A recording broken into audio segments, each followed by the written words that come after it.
ইসলামী শরীয়তের যে 5টি রকম রয়েছে তার মধ্যে উল্লেখযোগ্য হচ্ছে হজ। হজের আবেদনই করতে হচ্ছে সংকল্প করা, ইচ্ছা করা। পরিভাষায় বলা হয় নির্দিষ্ট সময়ে, নির্দিষ্ট স্থানে, নির্দিষ্ট দিনে এবং নির্দিষ্ট কিছু আমলকে কোনো কাজ করাকে হজ বলা হয়। হযরত আব্দুল্লাহ ইবনে ওমর রাদিয়াল্লাহু তাআলা আনহু ইরশাদ করেন, রাসূল করিম সাল্লাল্লাহু আলাইহি ওয়াসাল্লাম ইরশাদ করেন, বুনিয়াল ইসলামু আলা খামসিন শাহাদাতু আল্লা ইলাহা ইল্লাল্লাহ ওয়া আন্না মুহাম্মাদুর রাসূলুল্লাহ ওয়া ইকামাস সালাতি ওয়া ইতাইজ যাকাত ওয়াল হজ্জ ওয়া সাওমি রমাযান। ইসলামের মূল ভিত্তি 5টি জিনিসের উপর, 5টি স্তম্ভের উপর রয়েছে। তার মধ্যে 1 নাম্বার হচ্ছে কালিমা লা ইলাহা ইল্লাল্লাহ মুহাম্মাদুর রাসূলুল্লাহ, আল্লাহকে একাত্মবাদ বলে স্বীকৃতি দেওয়া এবং কি মুহাম্মাদুর রাসূলুল্লাহ সাল্লাল্লাহু আলাইহি ওয়াসাল্লামকে শেষ নবী হিসেবে মানা। 2 নাম্বার হচ্ছে ইবাদত করা, নামাজ আদায় করা। 3 নম্বরে যাকাত দেওয়া। 4 নাম্বার হচ্ছে হজ করা। আর 5 নাম্বার হচ্ছে রমজানের রোজা রাখা। এই হাদিস অনুযায়ী ইসলামে যেই মূল স্তম্ভ 5টি রয়েছে এগুলাকে 2 ভাগে, প্রথমত 2 ভাগে বিভক্ত করেছে। 1 নাম্বার হচ্ছে বিশ্বাসের সাথে, যেমন ইতিকাদ বা বিশ্বাস। 2 নাম্বার হচ্ছে ইবাদত। এখন বলা হয় এই ইবাদতকে, আমল বা ইবাদতকে 3 ভাগে বিভক্ত করেছে। 1 নাম্বার হচ্ছে শারীরিক ইবাদত, যেমন নামাজ এবং রোজা। 2 নাম্বার হচ্ছে আর্থিক ইবাদত, যেমন যাকাত দেওয়া।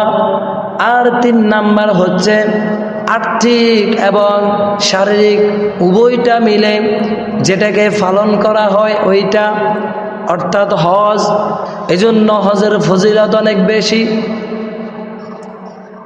এই হজের দ্বারা বান্দা তার সুস্বাস্থ্যের, তার সম্পদের, তার আমলের কৃতজ্ঞতা আদায় করে। এই হজের মাধ্যমে এক ব্যক্তির উপর হজ ফরজ হয়েছে, সেই ব্যক্তির জন্য সাথে সাথে কি করতে হবে? হজ পালন করতে হবে, তার জন্য ফরজ। যেই ব্যক্তির জন্য 5 ওয়াক্ত নামাজ ঠিকমতো আদায় করা ফরজ, কিন্তু এক ব্যক্তির নামাজ ফরজ হয়েছে কিন্তু সে আদায় করে নাই, পরবর্তীতে যেই কোনো সময় চাইলে এই নামাজটা আদায় করতে পারবে। কিন্তু হজ ফরজ হয়েছে, সে চাইলেই পারবে না যেই কোনো সময় আদায় করতে। 1 বছর পরে এই হজকে পালন করতে হবে। যাদের উপর হজ ফরজ হয়েছে তাদেরকে উদ্দেশ্য করে আল্লাহর রাসূল সাল্লাল্লাহু আলাইহি ওয়াসাল্লাম বলেন, তাআজ্জালু ইলাল হাজ্জি ফাইন্না আহাদাকুম লা ইয়াদরি মা ইয়ারিজু লাহু। হজ তাড়াতাড়ি আদায় করো, কেননা তোমাদের কারো জানা নাই যে পরবর্তীতে সেই কোন পরিস্থিতিতে পড়ে। তাই হজ ফরজ হওয়ার পর কেউ যদি বছর না হজ করে তাহলে তাকে আগামী বছর পর্যন্ত অপেক্ষায় থাকতে হবে। এখন কথা হলো, 1 বছর তো দূরের কথা, কোনো মানুষের বাঁচার চান্স আছে কিনা? কোনো মানুষ আগামীকাল পর্যন্ত বাঁচতে পারবে এটার গ্যারান্টি আছে কিনা? কেউ এই গ্যারান্টি দিতে পারবে না। 1 মিনিটেরও ভরসা নাই। এই জন্য কোনো ব্যক্তির জন্য যদি হজ ফরজ হয়ে যায়, আল্লাহর জিম্মায় ওই ব্যক্তির হজ ফরজেই থাকে, ওই ব্যক্তি হজটা পালন করতেই হবে। যদি সেই হজ পালন করতে না পারে, জীবদ্দশায় ছেলে মেয়েদেরকে ওসিয়ত করে যাবে, আমি মরে গেলে আমার হজ তোমরা পালন করে দিও। ওই ছেলে সন্তান এই হজকে পালন করে দিব যে কোনো কিছুর বিনিময়ে। আর যদি আদায় না করে, জীবদ্দশায় সে যদি মৃত্যু বরণ করে ফেলে, প্রতিবেশীরা যদি ছেলে সন্তান যদি আদায় না করে, তাহলে কঠোর শাস্তি হবে তার জন্য। উদাহরণস্বরূপ, এক ব্যক্তির আরো 20 বছর আগে হজ ফরজ হয়েছে, তখন তার কাছে ছিল 50,000 টাকা অথবা 1 লাখ টাকা ছিল। ওই ব্যক্তির উপর হজ ফরজ হয়েছে, কিন্তু তখন হজ করে নাই। এখন বর্তমান সময় আসার পরে ওই ব্যক্তি বলতেছে আমি হজ করব, তখন টাকাও বেশি হয়ে গেছে। এজন্য যখন এখন বর্তমানে হজ করতে টাকা অনেক লাগে, অনেক লক্ষ টাকা লাগে। এই জন্য ভাইজানদেরকে বলবো, বাবাদেরকে বলবো, যাদের হজ ফরজ হয়েছে তারা তাড়াতাড়ি হজটা করে ফেলে। অনেকে মনে করে আমি এখনো মুরব্বী হই নাই, আমি এখনো ব্যবসা বাণিজ্য করি, আমি এখনো যুবক, আমি এখনো বিবাহ শাদী করি নাই। ও মুরব্বী বাবা, আপনি আগামীকাল পর্যন্ত বাঁচতে পারবেন কিনা ওটার গ্যারান্টি আছে কিনা? ব্যবসায়িক ভাইয়েরা বলে আমি পরবর্তীতে হজ করে আসব, কারণ এখন যদি আমি হজ করতে যাই তাহলে ব্যবসা বাণিজ্যের ক্ষতি হয়ে যাবে, আমি আর 2 নম্বরে করতে পারবো না, আমি আর সিটারগিরি করতে পারবো না, আমি আর খারাপ পথে চলতে পারবো না, এই জন্য আমি এখন হজ করব না।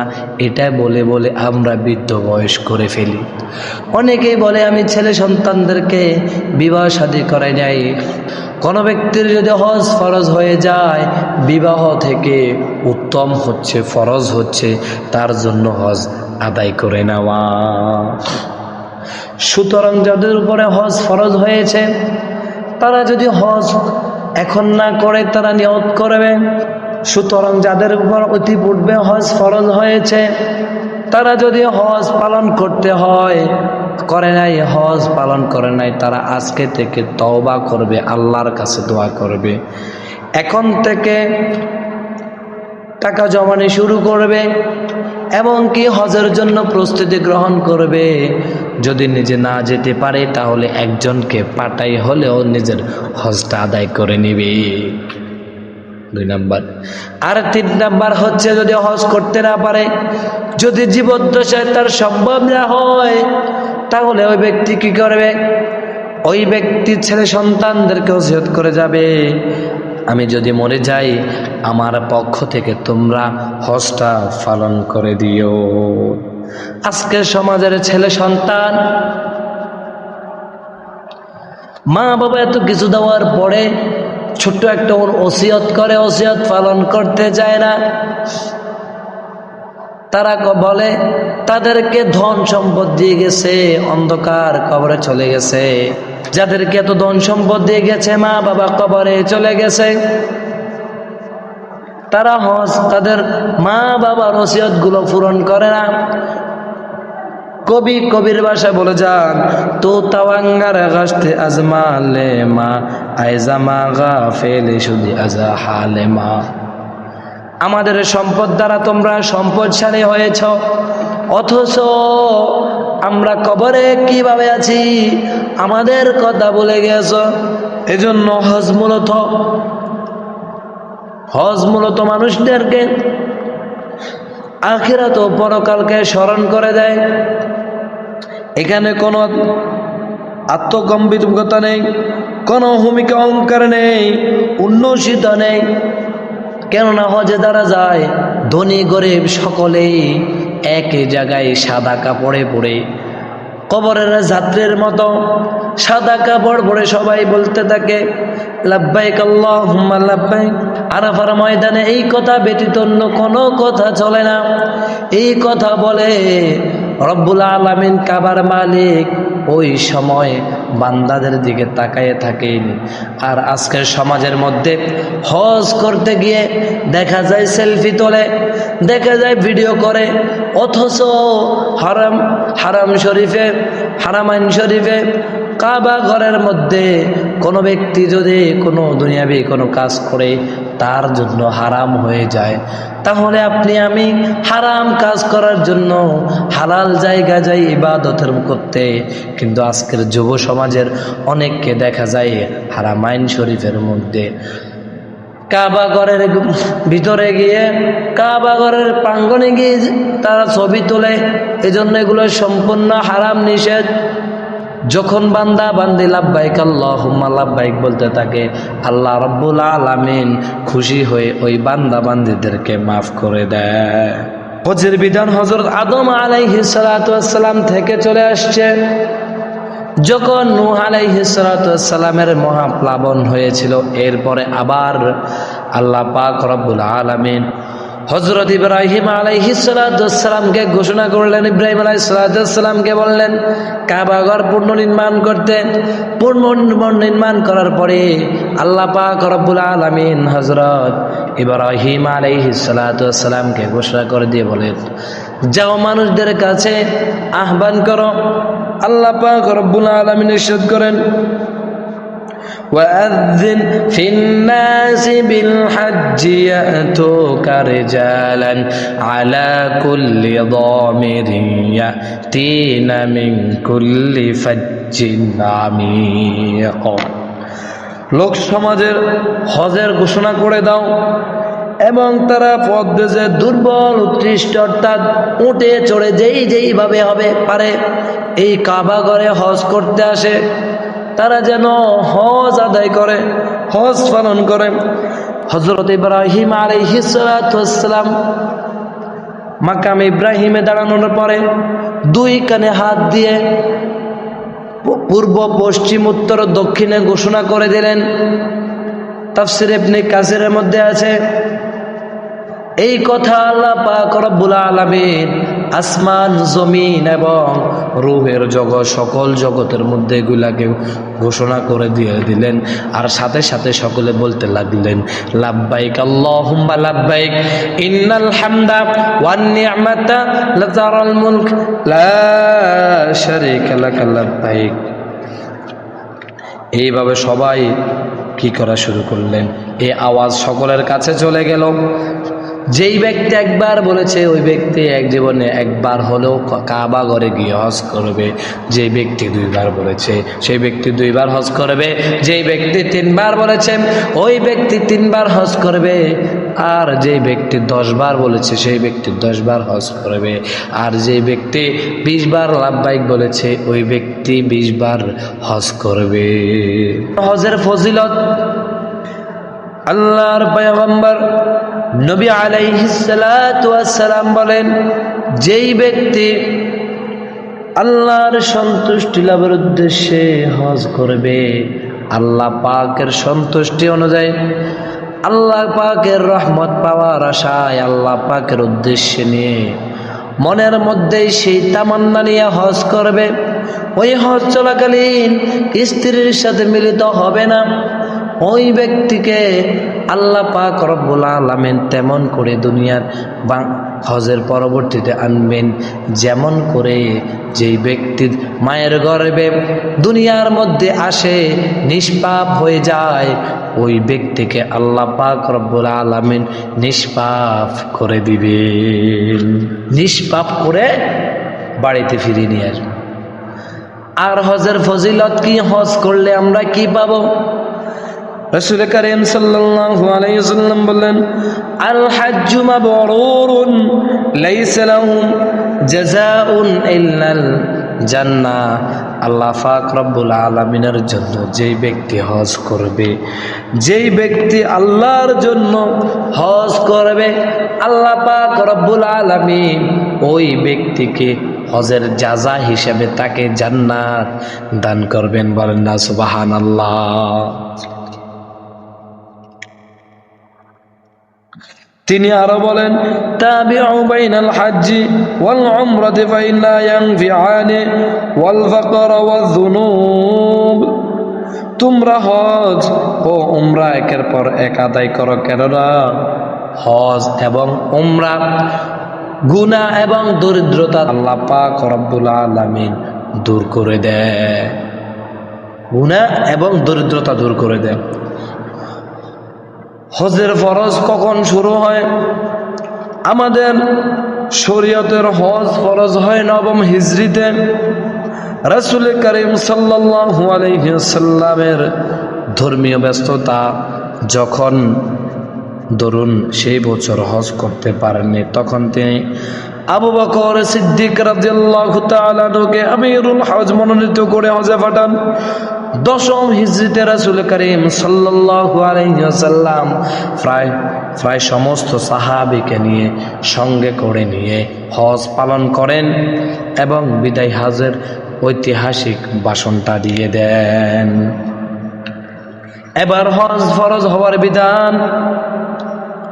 হজ ফরজ হওয়া সম্পর্কে কুরআনুল কারীমের মধ্যে আল্লাহ পাক রব্বুল আলামিন বলেন, ওয়ালিল্লাহি আলান নাসি হিজ্জুল বাইতি মান ইসতাতা ইলাইহি সাবিলা ওয়া মান কাফারা ফা ইন্নাল্লাহা গনিয়্যুন আনিল আলামিন।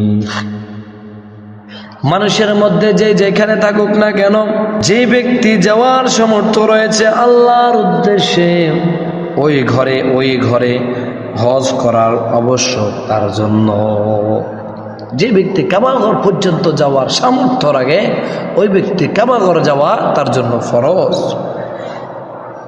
এবং যদি সেই প্রত্যাখ্যান করে তাহলে জেনে রাখুক নিশ্চয় বিশ্ব জগতের মালিক তার উপর অসন্তুষ্ট থাকবেন এবং তার কি হবেন, তার প্রতি বিশ্ব জগতের মালিক কারো প্রতি মুখাপেক্ষী নয়।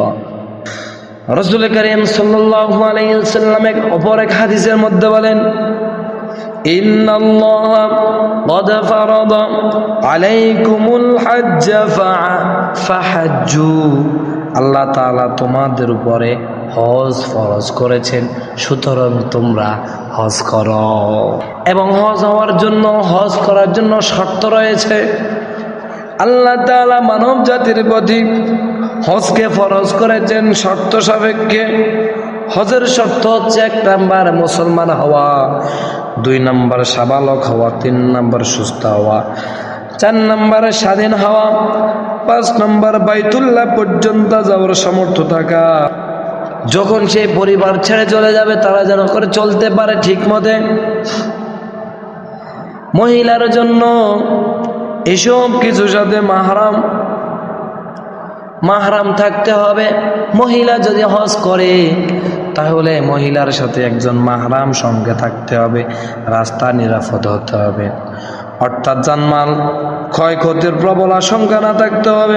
এই সমস্ত কিছু থাকার পরেও কোনো ব্যক্তি যদি হজ না করে তাহলে ইসলামে তার জন্য কঠোর শাস্তি রয়েছে।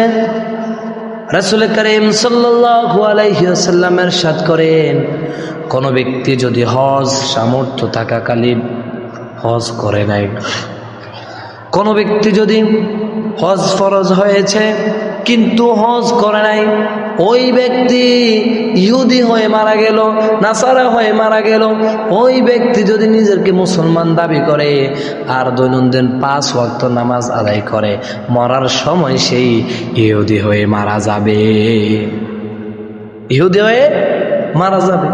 অথচ আপনি আমি মনে করি যে আমরা মুসলমান না। আল্লাহর রাসূল বলেন, যেই ব্যক্তির উপর হজ ফরজ হয়েছে ওই ব্যক্তি হজ আদায় করবে, যদি না করে সে ইহুদি হয়ে মারা গেল। আল্লাহ পাক রব্বুল আলামিন আমাদের সকলকে নিয়ম নীতিভাবে মেনে এবং শর্ত অনুযায়ী আমাদের সকলকে হজে মাকবুল বাইতুল্লাহ হজ করার তৌফিক দান করে সকলে বলে আমিন।